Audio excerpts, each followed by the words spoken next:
दिनैनि बे खासिबारि गामियाव जोंनि गुरुबासा बिसिडिसिनि आन्दाराव थानाय खासिबारि गामि बेवहाय जोङो बिसिडिसि थ्रुयै मोनसे मिटिं बानायदों। दा मिटिंनि उद्देश्यआ जाहैबाय थांनाय समाव माखासे जाथायफोर जानाय आरो मोनथामसो टपिकखौ लानानै बेवहाय रायजोफोरजों रायलायनाय जादों आरो जोङो खासिबारिल' नङा जोंनि गुरुबासा बिसिडिसिनि आन्दाराव थानाय बिभिन्न माने गामियाव जोङो रायलायबाय हाबै हाबै। एक नाम्बार टपिकआ जाहैबाय थांनाय जोंहा 16 थारिख माबानि जुननि 16 थारिखआव चेयारमेनखौ बुनाय मोनसे जाथाय जादोंमोनथ'।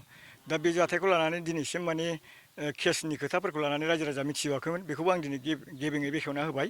ओमफ्राय मोनसे खोथाया जाहैबाय मोनसे पइन्टआ बे केसखौ लानानै जोंनाव एमसिएलए दङ अब्लाबो दिनैसिमबो रायजोफोरजों मिट बा बे केसनि सोमोन्दै बुलायनायनि सोमोन्दै जेबो जास्टिस गैया। बेखिनियाव रायजोफ्रा गोनो गोथो मोननानै माने इउपिपिआनो गावजों गावनो थिग गैखालाबा गतिके इउपिपि पार्टियाव थानायाबो माने जुक्ति जानाय नंला।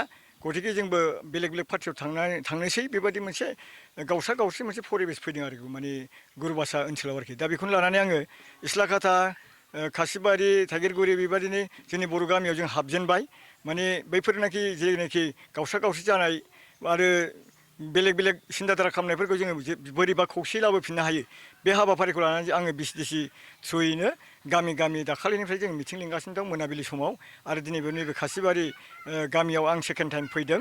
आरो बे गामियावनो खोनानो मोननायखाय जे जोङो बिपिएफ नङाबा बिजेपिआव बे गामिनिफ्रायनो 15-20 गरसा जों थांसिगोन होननायाव जोंनाव मोनसे गिनाय फैनानै जोङो बेखौ इमिडियेट जों सावरायनाय लादों आरोखि।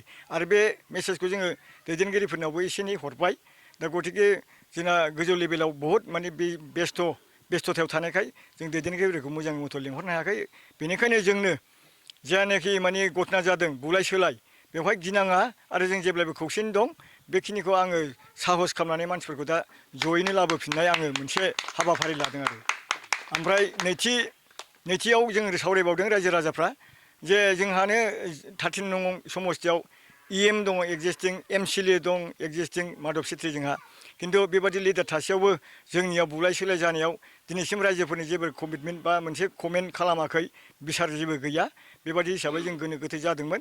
दा गतिके फैबाय थानाय समाव ओरैबायदि रायलायदों रायजोफ्रा जे फैबाय थानाय समाव जोंहा इएम एमसिएलए थासेयावबो जुदि जोङो सुरक्षा जोंहा सिकिउरिटि जेबो गैया अब्ला जोङो फैबाय थानाय समाव जों गिनांगोन नामा। गतिके जोंखौ बुजिनाय जोंनि दुखु सुखुखौ बुजिनाय जोंखौ सिनायनाय गोदोनिफ्रायनो अहरह जोंखौ अनबोनाय बैफोरबादि मानसिफ्रा जोंनि फैबाय थानाय बिटिसि 2025नि जेनाखि बिटिसि इलेक्सन बेवहाय जोंखौ अनग्रा जोंखौ मोजां मोनग्रा जोंखौ गोदोनिफ्राय मिथिबोनाय ज' मावबोनाय जोंखौ रक्षना बेखना होबोनाय मानसिफ्रा जाहाथे केन्डिडेट मोनो बेखिनिखौबो जों रायलायनाय जादों आरोखि रायजोफ्रा। ओमफ्राय बेजों लोगोसे रायजोफ्राव सोंनो हागोन नोंथांमोनहा रायजोफ्रा होनदों जे गोदोनिफ्राय मावथि हाज'वारि जोंहा दङ निर्मल कुमार ब्रह्म दङ रोनगोरा नार्जारि दङ बिथांमोनहानो जेन'बा जोंनि माने गोदोनिफ्रायनो रैखाथि होबोनाय जोंनि दैदेनगिरिमोन। बिथांमोननि गेजेरनिफ्राय सोरबा मावथि ब्रह्मआ 13 समस्तियाव जुदि टिकेट मोनोब्लाबो जोंहा अबजेक्सन गैया आरो बिथांखौ जोङो टिकेट मोनजानो लुबैयो होननानै रायजो राजाफ्रा बुंदों आरोखि। दा नोंथांमोना बेखिनिखौ रायजो राजाफ्रा सोंना लानो हागोन आरोखि बेखिनि। जोंनि इउपिपिएल सरकार गेदेरमाफोरनिसिम खुलुमहरग्रोनाय थाबाय। आं गुरुबासा प्राइमारि गामि खासिबारि गामि जों नैबे दा गसंनाय जायगायानो खासिबारि गामि। बिनिफ्राय आं सरकारनिसिम बुंहरगोन जे थांनाय बै जोंनि गुरुबासा प्राइमारियाव थांनाय जुन मास 16 थारिखआव बिसिडिसि चेयारमेनखौ लोगो लाफबलायनाय बुलाय सोलाय जाबोनायनि सोमोन्दैयै दिनैसिम जोंनि गेदेरमाफ्रा सारमोनहा जोंनि बे गुरुबासा हालामाव रायजो राजानिसिम दिनैसिम मोजां गाज्रि सुजायफैयाखै। मानि थाखाय बेखौ आं दिनै जोबोद दुखु मोनखांनाय फैदों आरो गासै रायजो राजा बिब' बिनानाव आइ आफा बिदा फंबाय गासिबो दुखु मोननानै दं।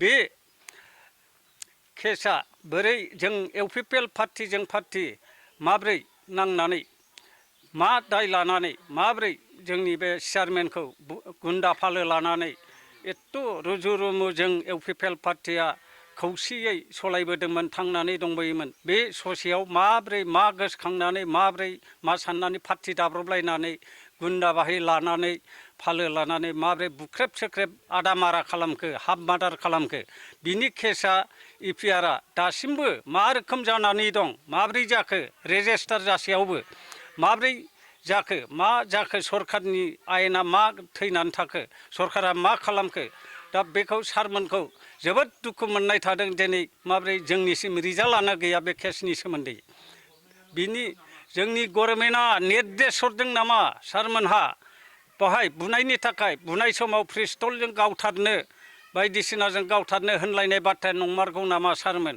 सैथोब्ला सैथोखौ बुं सैथो नङाब्ला जोंनि नैबे गुरुभाषा हालामाव थाबैनो फैनानै रायजो राजाजों समाधान खालामफै बुजायफै होनब्ला जों फोथायनाय थागोन नङाब्ला बेनि सोमोन्दै लानानै जोंनि नैबे गुरुभाषा प्राइमारि हालामनि मानसिफ्रा जोंनि खासिबारि गामि मानसिफ्रा बे गुलु गुजु जानाय बे गुन्दा बाहि थानाय पार्टि थानायनि थाखायनो गुलु गुजु जानानै दं जोंनि इउपिपिएल मैखोमखा मानसिफ्रानो ओजों थांहां ओजों फैहां उरां सारां जानानै दं दा गेदेरमाफ्राबो फैया सारमोनहाबो फैया गिदिर गोलाव दैदेनगिरिफ्रा रावबो फैया मा जाखो बे केसनि सोमोन्दै बिनि रिजाल्टआनो गैया दा बेवहाय जों गोनो गोथो जानानै दं रायजोफ्रा दा प्रमद सारमोनहा एसे गोख्रै नैबे जोंनि बुलायनायनि सोमोन्दै एसे नायबिजिरखौ जोंनि गामियाव फैनानै बा गुरुभाषा प्राइमारियाव फैनानै एसे नायबिजिरखौ जोंनो फोरमायफैयोब्ला